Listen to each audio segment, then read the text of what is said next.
शरह सुदूर की किस्त नंबर 34 जो कि शुरू की हुई है, उसके कुछ हिस्से आप तक पहुंचे। आज बकिया का आगाज करते हैं।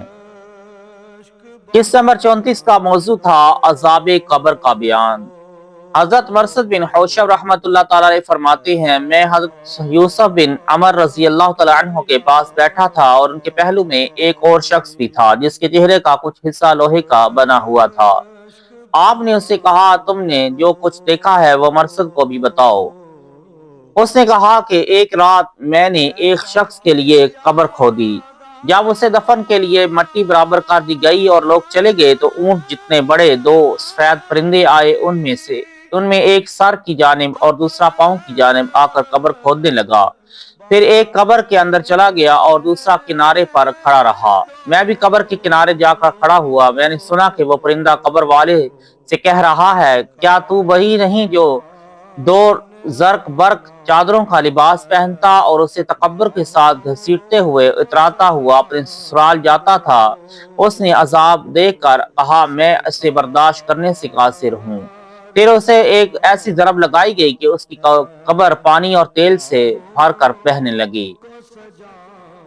यहाँ पर एक हाशिया दिया गया है, ये देखने वाले की नजर में पानी और तेल है, जबकि हकीकतन आग है जो मैयत के लिए भड़काई गई है। जैसा कि हजूर सल्लल्लाहु अलैहि वसल्लम ने दज्जाल के बारे में खबर दी, वो इस हाल में आएगा कि उसके साथ पानी और आग होगी। आग हकीकत में ठंडा पानी और पानी भड़कती आग होगा।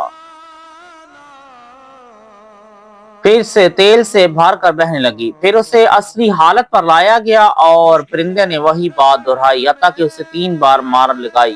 फिर उसने अपना सर उठाकर मेरी तरफ देखा और कहा, इसे देखो, ये कहाँ बैठा हुआ है, खुदा अज़्ज़ व जल उसे रसवा करे। ये कहकर उसने मेरे एक रुखसार पर चोट मारी तो मैं रात भर वहीं पड़ा रहा। जब सुबह उठा तो ये हालत थी जब जो आप देख रहे हैं।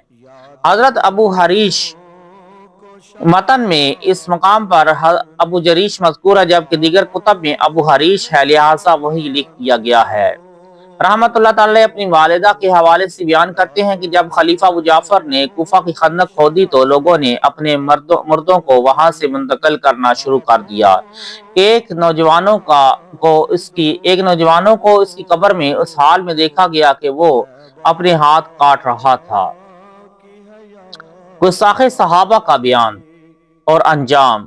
हज़रत अबू इसहाक रहमतुल्लाह अलैह फरमाते हैं, मुझे एक मैयत को गुस्ल देने के लिए बुलाया गया।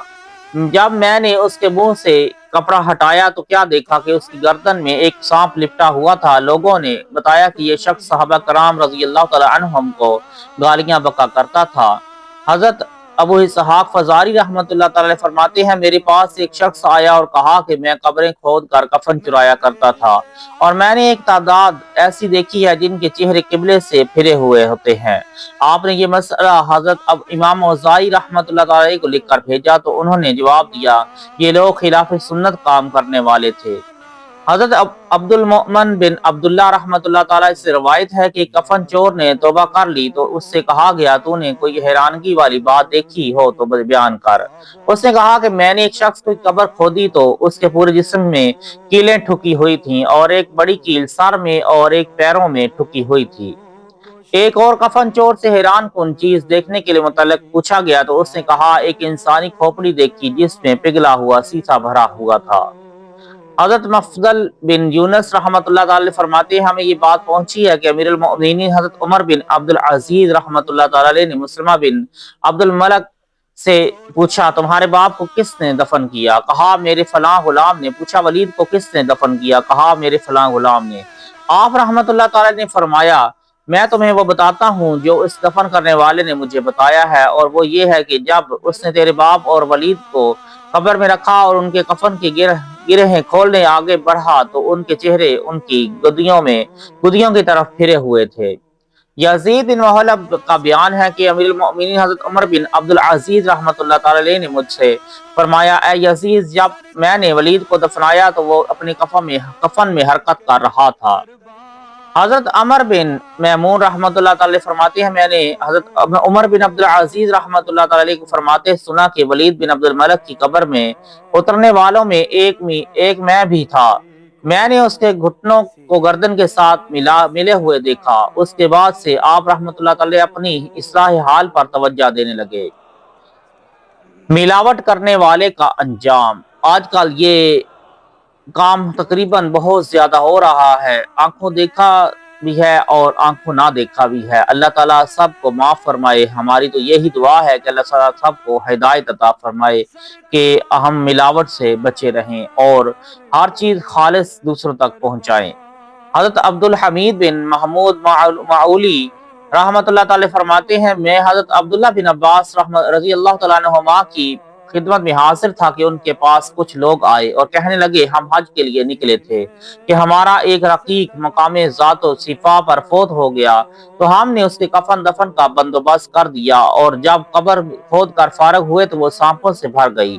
ہم نے وہ قبر چھوڑ کر دوسری جگہ قبر کھودی تو وہ بھی اسی طرح نکلی۔ اب ہم آپ کے پاس حاضر ہوئے ہیں کہ اب کیا کریں؟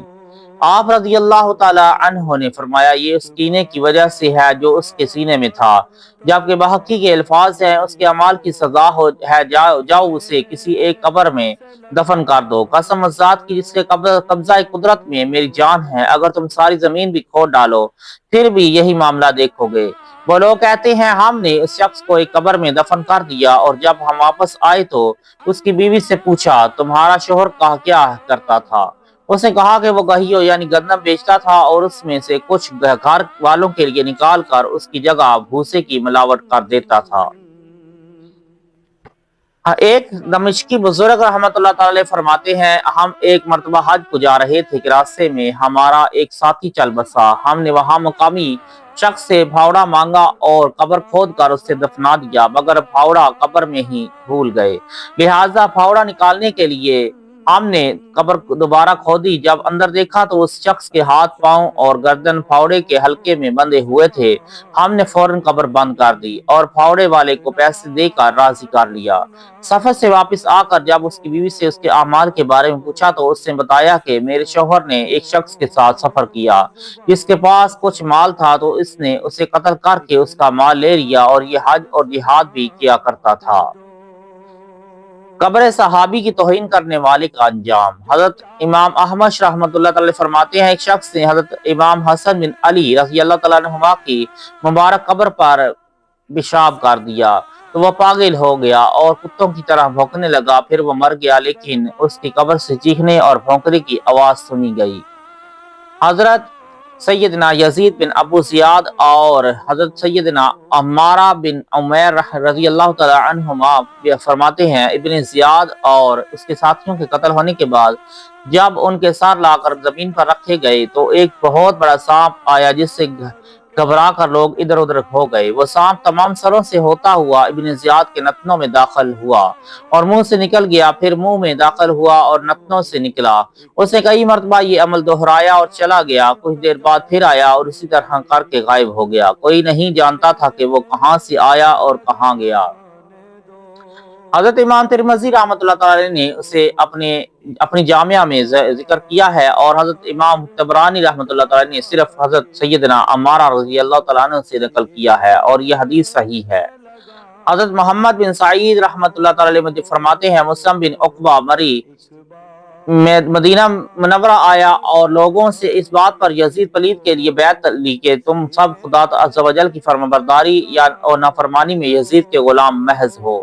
لوگوں نے اس کی بات قبول کر لی، مگر ان میں ایک شخص جو قریشی تھا اور اس کی ماں ولد تھی کہنے لگا، میں صرف اللہ عز و جل کی فرمانبرداری میں اس کی بیعت کرتا ہوں، لیکن اس کی یہ بیعت نہ مانی گئی اور مسلم نے اسے قتل کر دیا۔ اس وقت اس کی ماں نے قسم کھائی کہ اگر زندہ یا مردہ مسلم بن عقبہ پر مجھے اللہ عز و جل نے قدرت دی تو وہ اسے جلا دے گی۔ جب مسلم مدینہ منورہ سے نکلا شدید بیمار ہو کر مر گیا۔ وہ عورت اپنے غلاموں کو لے کر اس کی قبر پر گئی اور ان سے قبر کھدوائی۔ اندر دیکھا تو ایک اژدہا اس کی گردن میں لپٹا ہوا ہے، اس کے ناک کو چوس رہا تھا۔ یہ خوفناک منظر دیکھ کر سب ڈر کے مارے پیچھے ہٹ گئے۔ اللہ تعالی ہم سب کو صحابہ کرام کا ادب و احترام کرنے کی توفیق عطا فرمائے اور نبی کریم صلی اللہ علیہ وآلہ وسلم کی شفاعت نصیب فرمائے، آمین یا رب العالمین۔